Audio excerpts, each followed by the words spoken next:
అత్యంత అద్భుతం, ఎమర్జెన్సీ పెట్టినా కూడా ఇట్లాంటి ప్రచారాలు ఉన్నాయి. వాళ్ళతో పోల్చుకుంటే భారతీయ జనతా పార్టీకి సంబంధించి ఒక బెటర్ ఏంటంటే అంటే వాళ్ళు గాంధీల కుటుంబ బానిసత్వం చేస్తారు.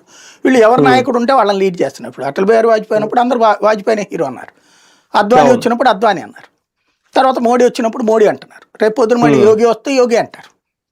అప్పుడు ఈ పాత వాళ్ళని గౌరవిస్తారు అంతవరకే. అపారమైనటువంటి వీళ్ళకి మళ్ళీ అలాంటి వ్యక్తి పూజలు ఉండదు బీజేపీ వరకు చూస్తే. అని ఒకటి సార్, అంటే ఇక్కడ గ్రౌండ్ రియల్ ఫ్యాక్టర్ కూడా ఒకటి చెప్తాను, మీకు తెలిసే ఉంటుంది. అంటే ఇప్పుడు ఆ మధ్యన పటేల్ విగ్రహం అంత భారీ స్థాయి విగ్రహం పెట్టినప్పుడు కూడా అనుకున్నాం ఏంటి ఎప్పుడు లేని ఎంత గుర్తింపిస్తున్నారు.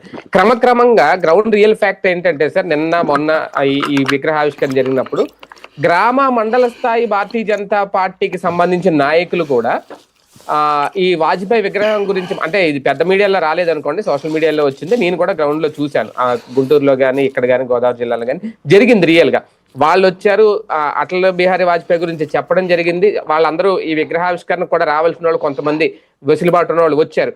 అంటే ఇది ఒక మాధవ్ గారి వల్ల, లేదంటే మోడీ తీసుకొస్తున్న సంస్కరణల వల్ల, లేదంటే కూటమిలో భాగస్వామ్యంగా ఉండడం వల్ల జరిగిందా, లేదంటే ఇప్పుడు తెలుసుకుని ప్రజల్లో ఏమన్నా క్రమంగా భారతీయ జనతా పార్టీ వైపు మార్పు కనిపిస్తోందా? అంటే బేసిక్గా రాష్ట్రమే కాదు దేశవ్యాప్తంగా కూడా భారతీయ జనతా పార్టీకి ఒక అదృష్టం వచ్చింది. ఒకటేంటంటే పరిపాలన పరమైనటువంటిది ఎప్పుడూ కూడా పరిపాలనలో ఎవరు పరిపాలన ఉంటే వాళ్ళకి నెగిటివ్ ఎక్కువ ఉంటుంది సాధారణంగా. ఎంత చేసి